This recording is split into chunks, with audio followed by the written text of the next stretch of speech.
Hey guys, this is Mr. Fordham, and we're in the midst of our milestone review. So this is going to be over the Warren Court decisions and due process and a couple of other little things. So don't forget to take your quiz on Google Classroom when you're finished. So the reason these are called Warren Court decisions is because they're court cases that were actually decided by the Supreme Court when Earl Warren was the Chief Justice of the Supreme Court. And they decided a lot of stuff, particularly with regards to civil rights. Now, most of these go together towards a concept that we know as due process, and I have it at the top of the Warren Court poster. By the way, if you can't see this, it is posted on Google Classroom. You can pull actually that document up and you can see it a little closer. But due process, or due process of law, as it's sometimes called, is the rights that you're afforded as a citizen of the United States as you go through the legal process. For instance, they can't just throw you in jail without charging you with something, okay? This is all part of due process. It's the process of law that is due to you as a citizen. So let's talk about these major four that are up here. First of all, it's Gideon versus Wainwright. Gideon versus Wainwright. And this is the one where you are supposed to get a lawyer even if you can't afford one. And if you remember in class, we read about that case, and the gentleman didn't have a lawyer and he had to defend himself and it didn't go very well. Well, that's the reason, because he wasn't trained to be a lawyer. So he didn't know how to best represent himself. And as far as we're concerned in the United States, you have the right to have a proper defense for yourself. It shouldn't just be for those who have money. So Gideon versus Wainwright is about the fact that you get a lawyer even if you can't afford one. So don't forget about that one. The next one is Miranda versus Arizona. Now this is the one you guys all relate to Medea, right? Because we watched the Medea clip and they didn't read her Miranda rights. You remember she said Miranda wasn't even in the room, right? So what she's talking about was they didn't read her Miranda rights. In other words, there's a list of rights that you're supposed to have read to you as soon as you are arrested for something, and that lets you know what your rights are before you go into custody. So what this says is police must inform you of your rights when they arrest you, and that's very important. When they arrest you, at the moment you are arrested, that is the very important point about this. When you're supposed to know. It's when you're arrested, not later. At that moment, they're supposed to let you know, okay? The next one we have down here is Roe v. Wade.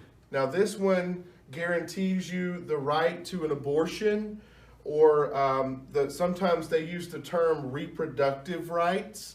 So it's the right to an abortion, and there are limits on abortion about when a woman can have it and when she can't have it and that sort of thing. But you have the right to an abortion in the United States of America. This court case struck down all kinds of state laws about abortion. So, and you may see certain things about women's health. That's why I've got this little thing here, Women's Health Matters, reproductive rights, abortion. You may hear something about abortion on demand and things like that. Generally, if a person is for abortion, they don't want to say I'm pro-abortion. They want to say I'm pro what, y'all? What is it? You remember? Choice. Yeah. Or pro-life. Pro-life. Oh. Oh, no, I said it wrong. If you're right. I messed up. If you're for abortion, you're what? Pro-choice. Yeah. What are they? Whose choice? The females. The female, the pregnant woman. Yeah, the woman. It's the woman's choice. That's what they mean by pro-choice. I'm sorry, I was confusing there. That you're absolutely right. So if you're for it, you don't want to say I'm pro-abortion. You say I'm pro-choice or pro-women's health. Okay, that sort of thing. If you're against abortion, what's generally the term? Pro-life. Pro-life. They don't want to be called anti-abortion. Nobody wants to be called anti-anything. So they want to be called pro-life. Okay. There was a whole lot of that when that usually happens when they have a new person that's supposed to go on the Supreme Court. There's a lot of discussion. Would you overturn Roe v. Wade? What would it mean if Roe v. Wade was overturned? People couldn't have abortions. You couldn't have an abortion anymore, right? And that's the idea. Or what would happen is the states would have their own individual laws, and you may have it outlawed in this state, but legal in that state. So anyway, that's a very important point. The last one we talk about here is the Regents of the University of California versus Bakke. It's B-A-K-K-E. Sometimes this is just called the Bakke decision. This one establishes affirmative action, okay? Affirmative action. And what that means is that race can be considered in the admissions process of getting into school, okay? It also means that when we talk about affirmative action, it's not just school. It might also mean in hiring practices for different businesses that they don't just hire one race, right? It's sort of a diversity thing, and that's why it's got that picture there. Now, when we talk about due process, the Warren Court decisions, when we talk about all the civil rights cases like Brown versus Board of Education, the most important amendment is which one? I've told you this 1,000 times. 14th. Yes, it's the 14th Amendment because it's got the Equal Protection Clause. This is one of our Reconstruction amendments. Now, what were our Reconstruction amendments? The 13th through the 15th. 13 through 15. So 13, 14, 15. So what's 13? How'd I tell you to remember it? Freedom, citizenship, and rights. And voting rights, right? So freedom, citizenship, and votes. So 13th freed the slaves. 14th gave them, keyword, citizenship. And 15th, black males had the right to vote. Black males. Why not females? Females couldn't vote. No females could vote until the 19th Amendment, right? Remember, 1 woman, 9 months. Suffrage, remember all of that? So no women could vote yet. So the 14th Amendment, because it establishes citizenship, it has a clause in it called the Equal Protection Clause.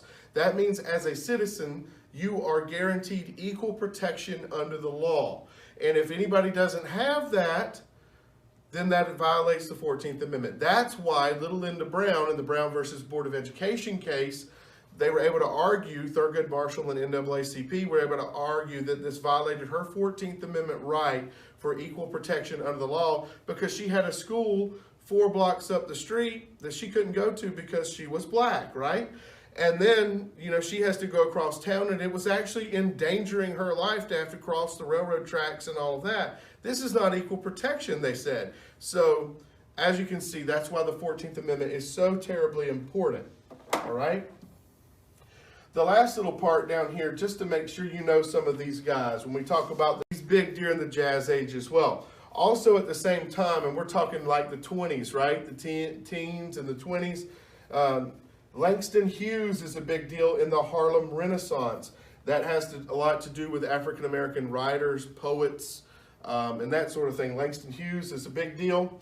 And I just want to make sure you know this guy, Neil Armstrong. What did he do? He was the first man to step on the moon. First man to step on the moon, okay? And his words were what? One small step for man, one giant leap for mankind. One small step for man, one giant leap for mankind. And the reason I put these up here, I don't want you to get Louis Armstrong and Neil Armstrong confused, okay? So that's it for the Warren Court poster. I hope that this was helpful. Watch it over and over again if you need to. Share it with your buddies. Make sure they watch it. And take the quiz when you're done. See you guys.